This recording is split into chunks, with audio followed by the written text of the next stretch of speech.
사무엘 하 11장 1절에서부터 15절까지의 말씀입니다. 이건 하나의 이야기인데요. 오늘 설교에서는 이 이야기의 내용을 조금 자세히 살펴보려고 하니까 여러분 오늘 다른 때도 마찬가지지만 이 말씀을 좀 자세히 보시기를 바랍니다. 그 다음 해 봄에 왕들이 출전하는 때가 되자 다윗은 요압에게 자기의 부하들과 온 이스라엘의 군인들을 맡겨서 출전시켰다. 그들은 암몬 사람을 무찌르고 랍바를 포위하였다. 그러나 다윗은 예루살렘에 머물러 있었다. 어느 날 저녁에 다윗은 잠깐 눈을 붙였다가 일어나 왕궁의 옥상에 올라가서 거닐었다. 그때 그는 한 여인이 목욕하는 모습을 옥상에서 내려다보았다. 그 여인은 아주 아름다웠다. 다윗은 신하를 보내서 그 여인이 누구인지 알아보게 하였다. 다녀온 신하가 그 여인은 엘리암의 딸로서 헷 사람 우리아의 아내 바세바라고 하였다. 그런데도 다윗은 사람을 보내어서 그 여인을 데려왔다. 바세바가 다윗에게로 오니 다윗은 그 여인과 정을 통하였다. 그 여인은 마침 부정한 몸을 깨끗하게 씻고 난 다음이었다. 그런 다음에 바세바는 자기 집으로 돌아갔다. 얼마 뒤에 그 여인은 자기가 임신한 것을 알고 다윗에게 사람을 보내서 자기가 임신하였다는 사실을 알렸다. 다윗이 그 소식을 듣고는 요압에게 전가를 보내서 햇사람 우리아를 왕궁으로 보내게 하였다. 요압이 우리아를 다윗에게 보내니 우리아가 다윗에게로 왔다. 다윗은 요압의 안부와 군인들의 안부를 묻고 싸움터의 형편도 물었다. 그런 다음에 다윗은 우리아에게 말하였다. 이제 그대의 집으로 내려가서 목욕을 하고 쉬어라. 우리아가 어전에서 물러가니 왕은 먹을 것을 함께 딸려서 보냈다. 그러나 우리아는 자기 상전의 종들과 함께 대궐 문간에 누워서 자고 자기 집으로는 내려가지 않았다. 다윗은 우리아가 자기 집으로 내려가지 않았다는 말을 듣고 원정길에서 돌아왔는데 왜 집으로 내려가지 않는지를 우리아에게 물었다. 우리아가 다윗에게 대답하였다. 언약궤와 이스라엘과 유다가 모두 장막을 치고 지내며 저희 상관이신 요압 장군과 임금님의 모든 신하가 벌판에서 진을 치고 있습니다. 그런데 어찌 저만 홀로 집으로 돌아가서 먹고 마시고 나의 아내와 잠자리를 같이 할 수가 있겠습니까? 임금님이 확실히 살아계신과 또 임금님의 생명을 걸고 맹세합니다. 그런 일은 제가 하지 않겠습니다. 다윗이 우리아에게 말하였다. 그렇다면 오늘은 날도 저물었으니 여기에서 지내도록 하여라. 그러나 내일은 내가 너를 보내겠다. 그리하여 우리아는 그날 밤을 예루살렘에서 묵었다. 그 다음날 다윗이 그를 불러다가 자기 앞에서 먹고 마시고 취하게 하였다. 그러나 저녁 때에 그는 여전히 왕의 신하들과 함께 잠자리에 들고 자기 집으로는 내려가지 않았다. 다음날 아침에 다윗은 요압에게 편지를 써서 우리아의 편에 보냈다. 다윗은 그 편지에 다음과 같이 썼다. 너희는 우리아를 전투가 가장 치열한 전선으로 앞세우고 나아갔다가 너희만 그의 뒤로 물러나서 그가 맞아서 죽게 하여라. 하나의 말씀입니다. 오늘 설교 제목을 보고 어떻게들 느끼셨는지 모르겠습니다. 저는 그동안 주로 이제 그날의 그 성경, 그 본문 가운데서 어느 한 부분을 따와서 설교 제목으로 많이 삼아왔습니다. 그런데 문득 좀 엉뚱한 제목을 좀 달아보고 싶은 생각이 들었는데요. 우선은 좀 판에 박힌 패턴에서 벗어나고 싶은 마음도 있었던 것 같고, 또 이런 식으로 제목을 달아놓으면 혹시 이게 여러분들의 생각을 좀 유발시키는 효과도 있지 않을까 하는 약간의 기대도 있었습니다. 그런데 오늘 설교 제목을 여러분들이 보시면 그 인용부호, 앞뒤로 인용부호까지 이게 합쳐서 그게 설교 제목입니다. 뭐 성경 본문을 인용할 때는 인용부호를 붙일 수 있지만 인용한 것도 아니면서 여기 인용부호를 붙인 이유가 설교 내용에서 드러나리라고 생각합니다. 근데 뭐 먼저 말씀드리자면 정치인이면서 신앙인인 수가 있느냐, 그것이 가능하냐는 데 대해서 말하려는 것이 아니고요. 그런 질문, 이런 질문에 대해서 생각하려는 것입니다.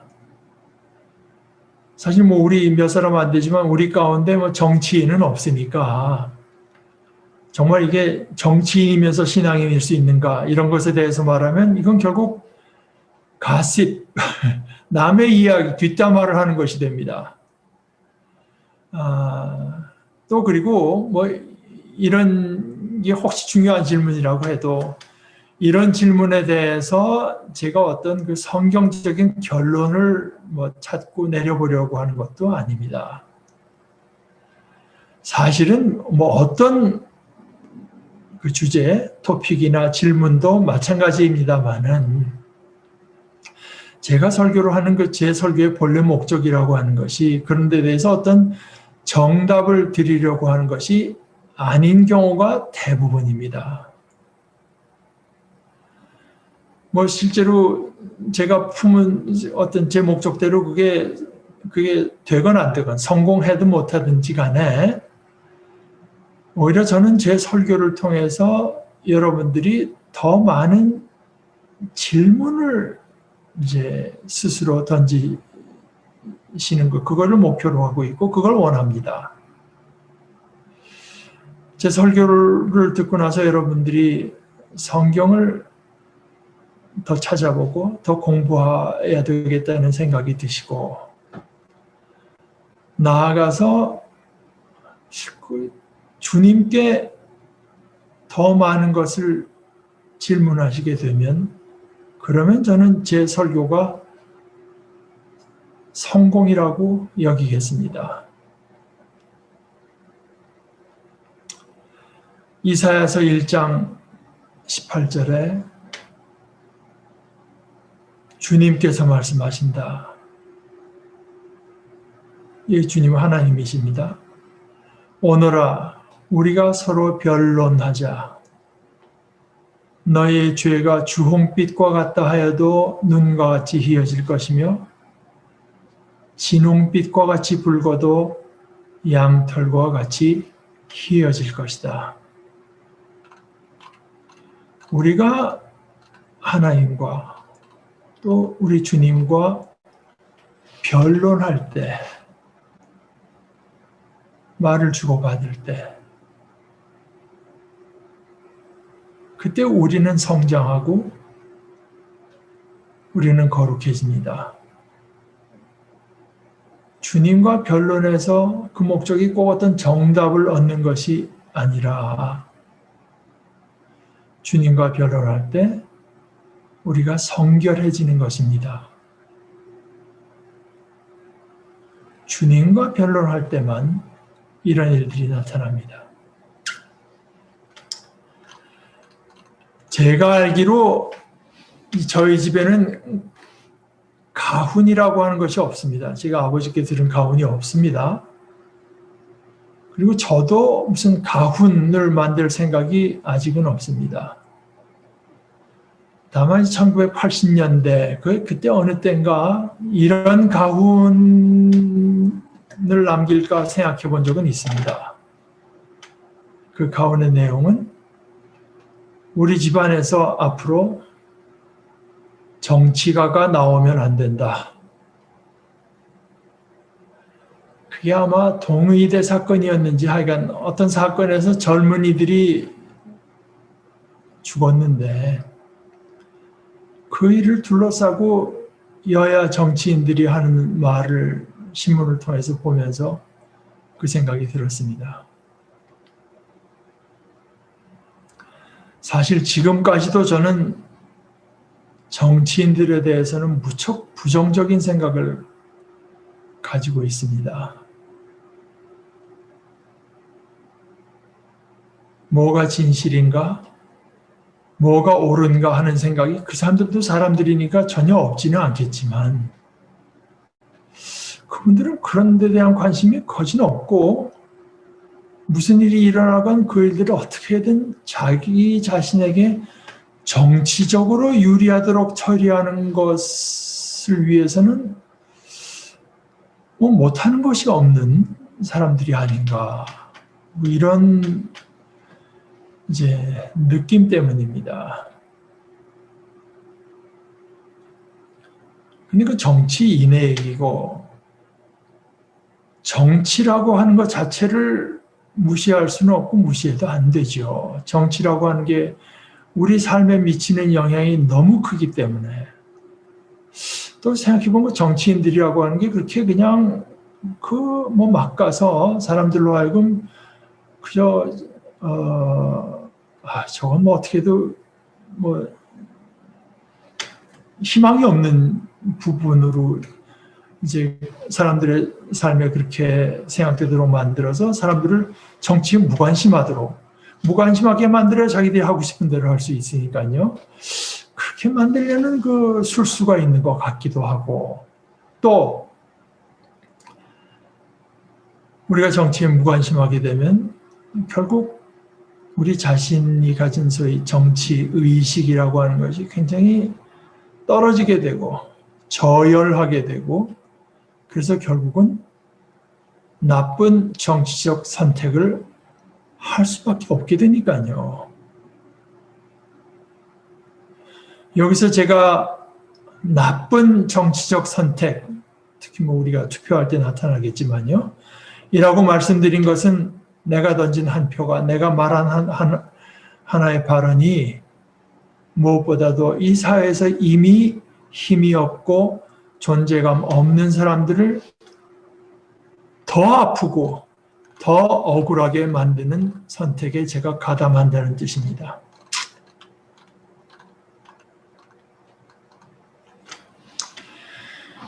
얼마 전에 돌아가신 유진 피터슨 목사님이 이 다윗의 이야기를 하면서 성경의 이 다윗 이야기는 우리의 현실, 우리가 어떻다고 하는 것을 보여주는 이야기라고 말했던 것으로 기억하고 저도 그때 저도 이제 공감합니다. 그러니까 예수님의 이야기처럼 우리가 어때야 된다. 는 것을 말하는 이야기가 아니라는 이야기입니다. 다윗은 이스라엘 사람들에게 가장 위대한 임금으로 기억되는 사람입니다. 나치 독일이 유대인들을 할 때 다윗의 별이라고 하는 걸 이제 썼죠. 사용해서. 이스라엘은 역사적으로 늘 그 주위에 아주 큰 그 강대국 사이에서 시달림을 받아왔는데요. 이 다윗의 때는 마침 그 남서쪽이죠. 남서쪽에 이집트가 일시적으로 이제 국력이 약해지고요. 또 동쪽, 또 북동쪽 이쪽에 그 시리아, 메소포타미아 지역에 아주 센 그 슈퍼파워 강대국이 없던 때, 말하자면 그 국제 역학적으로, 정치 역학적으로 이제 상당히 유리하던 때, 그때였는데, 그때 이제 다윗이 다스리던 이스라엘은 여러 전쟁에서 승리를 거두면서 이제 자신들이 본래 받았던 12지파의 땅을 훨씬 넘어서는 큰 나라가 됩니다. 그래서 오늘 이야기는 그 다윗의 권력이 정점에 달했을 때의 일입니다. 이스라엘이 또 이제 출전하는데요. 이제는 다윗은 그 전쟁에 직접 나가지도 않아요. 군사령관이던 요압과 자기의 부하들과 그래서 온 이스라엘의 군대만 내보내고 자신은 그냥 예루살렘에 머무릅니다. 그만큼 이제 권력에 여유가 생긴 것입니다. 어느 날 저녁에 이제 다윗이 잠깐 눈을 붙였다가 왕궁 옥상에서 이제 거닙니다. 그러다가 한 여인이 목욕하는 모습을 내려다보게 되는데 그 여인의 모습이 성경의 말씀대로 심히 아름답습니다. 그래서 다윗이 신하를 보내서 알아보게 합니다. 누군가.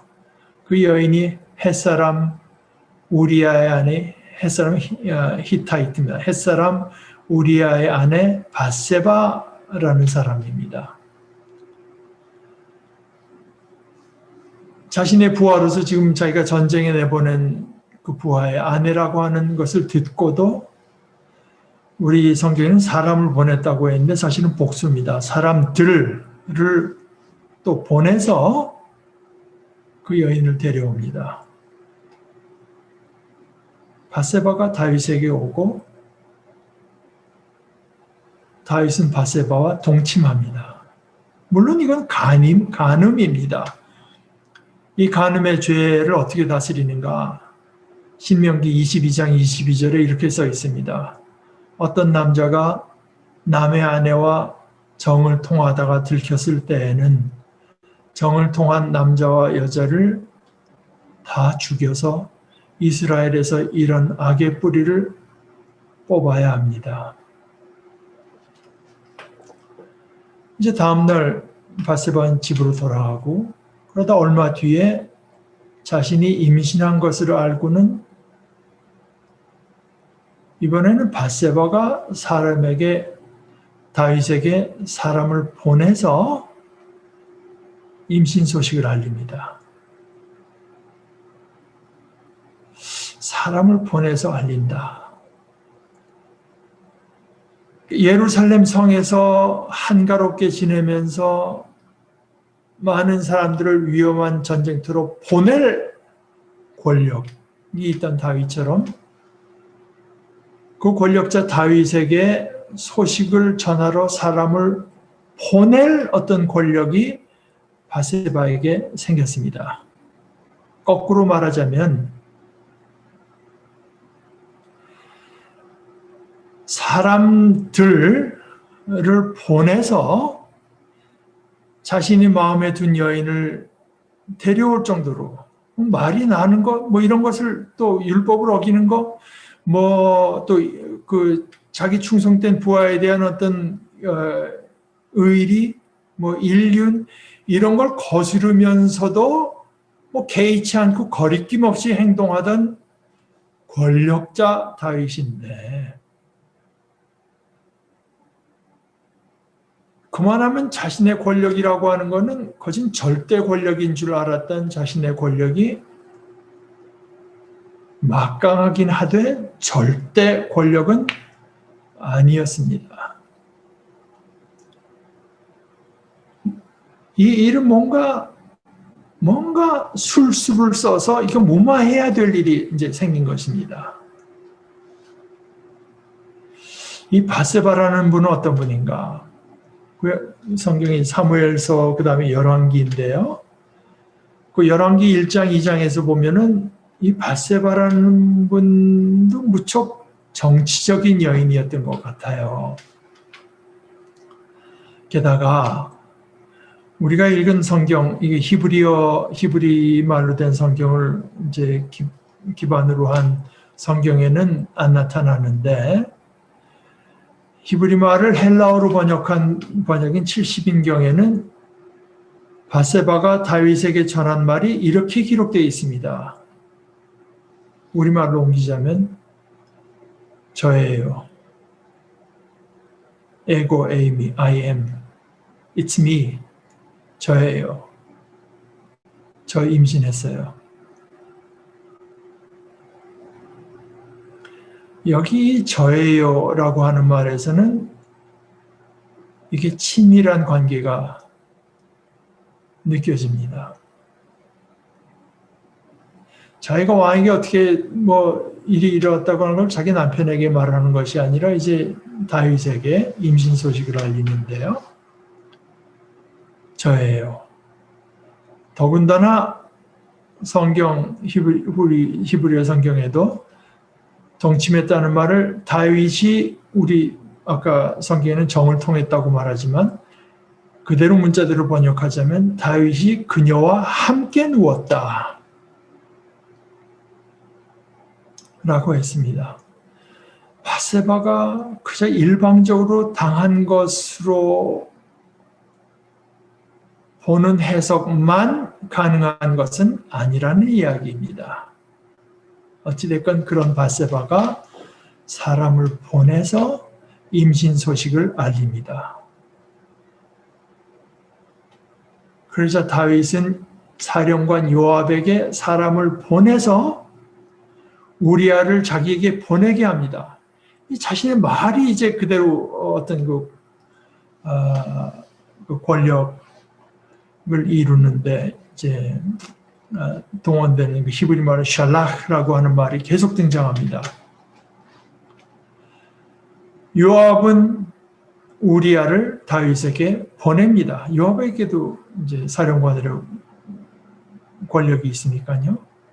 우리아가 다윗에게 오니까 다윗이 우리아에게 묻습니다. 우리말 번역에는 요압의 안부도 묻고 군사의 안부도 묻고 싸움이 어떠했는지 물었다고 옮겼는데요. 히브리어 말 그대로는 요압의 샬롬과 사람들의 샬롬과 전쟁의 샬롬을 물었다고 했습니다. 그리고 이제 자신이 마음에 품은 술수를 실천에 옮깁니다. 우리말 번역이 조금 빠졌지만 이제 그대의 집으로 가서 발을 씻으라. 발을 씻고 쉬라. 우리아가 이제 나가니까 또 선물도 보냅니다. 우리 번역에는 먹을 것이라고 옮겼는데 그 말은 꼭 먹을 것만 가리키는 것은 아닙니다. 근데 뭐 먹을 것일 가능성은 대단히 많죠. 그러니까 근데 이것이 뭐 뚜렷한 해설이 없으니까 우리 생각에는 그저 우리아가 자기 아내랑 자기에서 우리아를 헷갈리게 누구인지 근데 뭐 그 당시 사람이라고 해서 뭐 그걸 계산할 무슨 지식이 없었던 것도 아닐 것이고 또 사람들을 보내서 뭐 데려올 정도로 거리낌 없이 했는데 우리아가 과연 몰랐을지 그 소문을 못 들었을지 하는 것도 우리가 알 수 없는 일이고 뭐 그 얘기는 조금 이따 하겠습니다만은 그래서 이게 그 우리아에 가서 자가지고 그러니까 우리아가 혹시 알고 있을 가능성도 있는데요. 그렇더라도 자기 절대 권력자니까요. 네가 자서 어떻게 해서 한 것처럼 네가 무마해라. 이런 뜻일 수도 있습니다. 뭐 그런 뜻일 가능성이 더 높을지도 모르겠어요. 근데 그걸 알면서도 우리아가 자기 집으로 가지 않고 자기 상전의 종들과 함께 대궐 문관에 누워서 삽니다.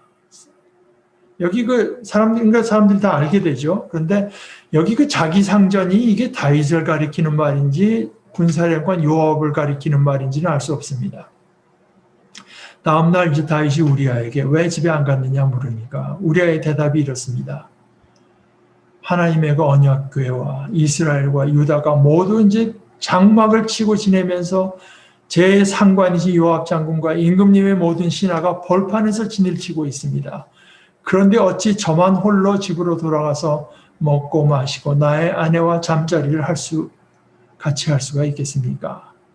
그러면서 하는 말이 임금님이 확실히 살아계신과 또 임금님의 생명을 걸고 맹세합니다. 그런 일이라고 부릅니다. 그런 일은 제가 하지 않겠습니다.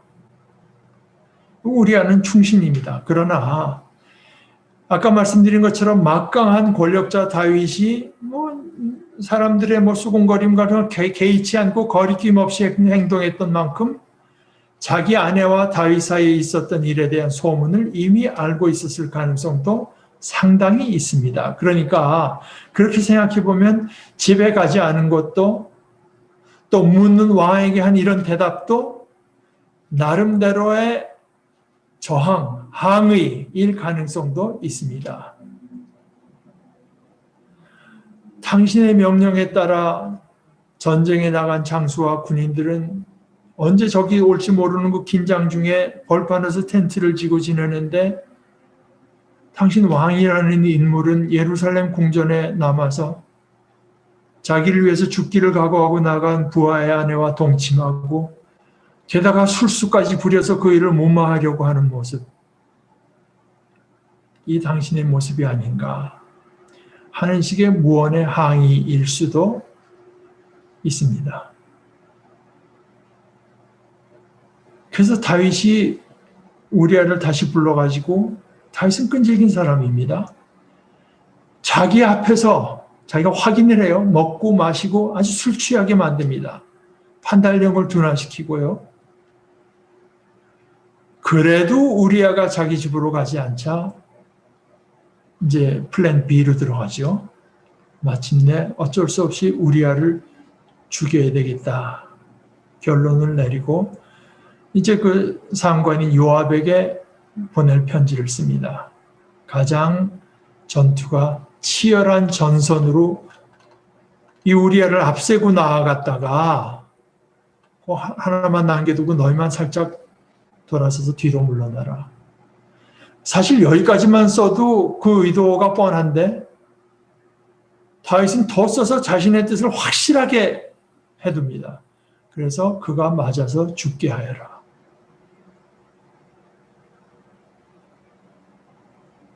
이 다른 사람의 눈이 더 이상 개의치가 않습니다.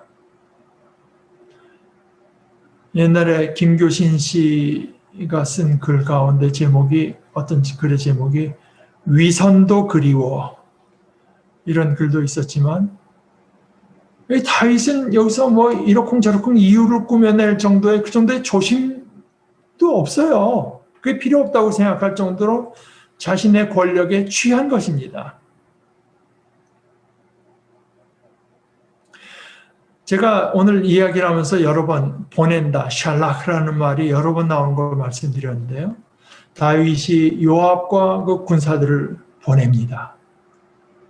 또 그 목욕하는 여인이 누구인지 알아보도록 신하를 보냅니다.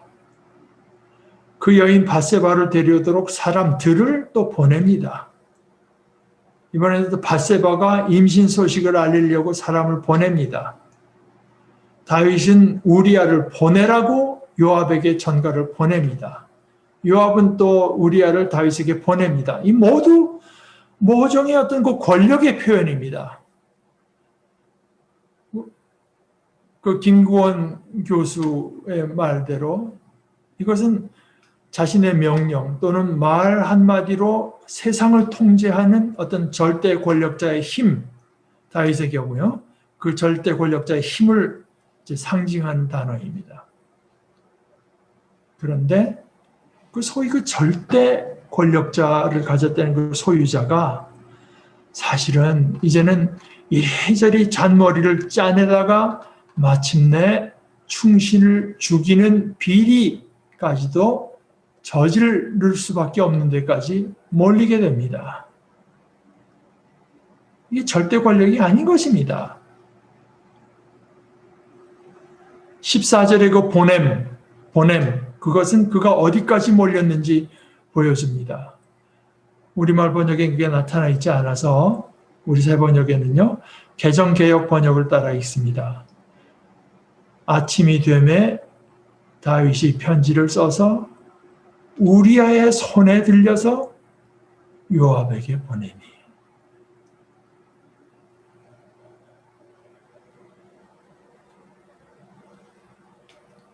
그 우리아를 제거하라는 내용의 편지를 우리아의 손에 들려서 보냈다고 성경이 말하고 있어요.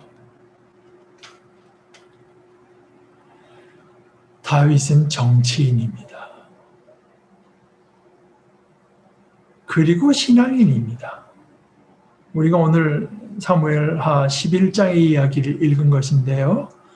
저 앞에 5장 12절에는 다윗에 대해서 이렇게 말했습니다. 다윗은 주님께서 자기를 이스라엘 왕으로 굳건히 세워주신 것과 주님께서 세워주신 것, 또 그의 백성 이스라엘을 번영하게 하시려고 자기의 나라를 높여주신 것을 깨달아 알았다.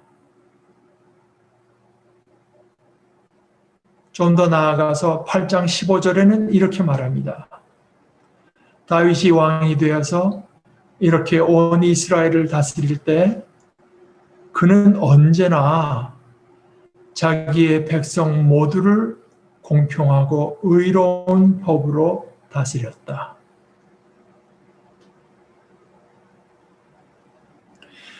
자신의 권력이 누구에게서 왔고 뭘 하라고 주어진 것인지 마음에 새긴 동안 그는 정치인이면서도 신앙인일 수 있었습니다. 아니, 신앙인으로서 정치인일 수 있었습니다. 그러나 이 권력이라고 하는 것, 이 권력이라고 하는 것은 위험한 물건입니다.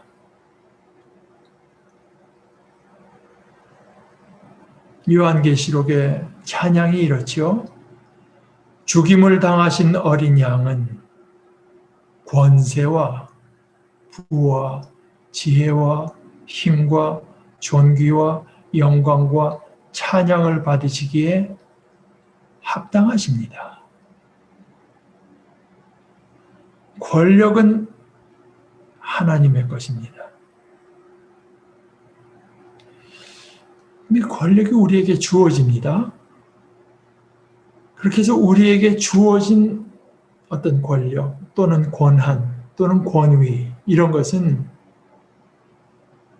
이렇듯이 다윗의 경우에서 보듯이 유혹에 들기 쉬운 우리들에게 맡겨진 것 뿐입니다. 맡겨진 것. 어떤 목적이 있어서 맡겨진 것. 그래서 사도 바울은 사도로서 자신의 권위에 대해서 이렇게 말합니다. 이 권위는 여러분을 넘어뜨리라고 주신 것이 아니라 세우라고 주신 것입니다. 이제 제가 설교 제목에 따옴표를 친 이유가 어느 정도 드러났으리라고 생각합니다. 오늘 제 설교는 정치인이면서 신앙인일 수 있는지 하는 것에 대해서 생각해 보자는 것이 아닙니다. 오히려 우리 각자가 목사이면서 신앙인인 것이 가능한가? 부모로서 신앙인인 것이 가능한가? 오늘 이 한국의 현실에서 사업이라고 하는 것을 하면서 신앙인일 수가 있는가?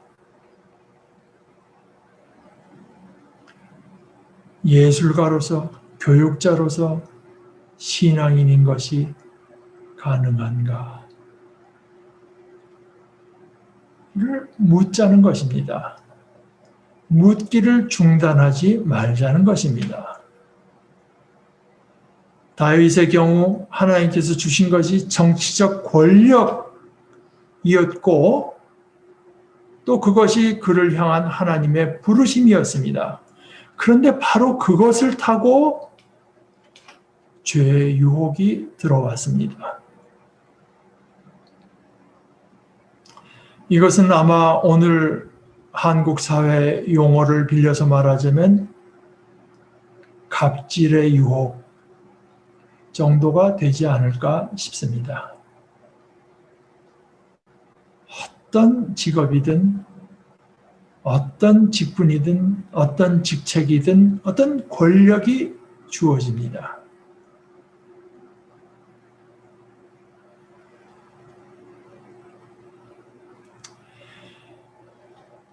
청소하시는 분들의 복장을 지정하고 그분들에게 한자나 영어 시험을 치르면서 그것으로 당신이 평가를 받게 된다고 하는 그런 것에서부터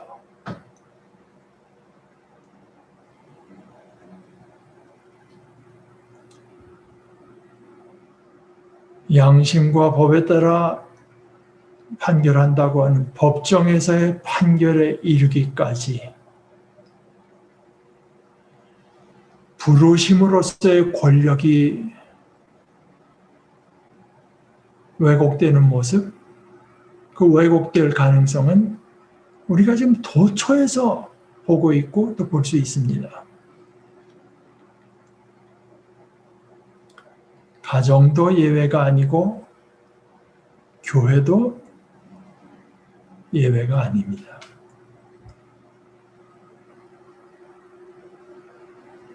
우리가 믿는 대로 온전한 섬김의 길을 가는 사람에게 주어지는 권력만이 합당합니다. 우리를 위해서 죽음까지를 당하신 어린 양은 권세를 받으시기에 합당합니다. 우리는 진심으로 우리를 위하시는 그분께 모든 권세가 주어지기를 바랍니다. 우리 자신으로서는 우리를 시험에 들게 하지 마시기를 기도하면서 그분께서 우리에게 맡겨주신 어떤 것이라도 권력이라도 재능이라도 나만 갖고 있는 노하우나 지식이라도 어떤 것이라도 섬김을 위해서 행사하기를 힘씁니다. 기도하십시다. 하나님 우리 아버지, 저희를 아버지의 일꾼으로 불러주신 것을 감사합니다.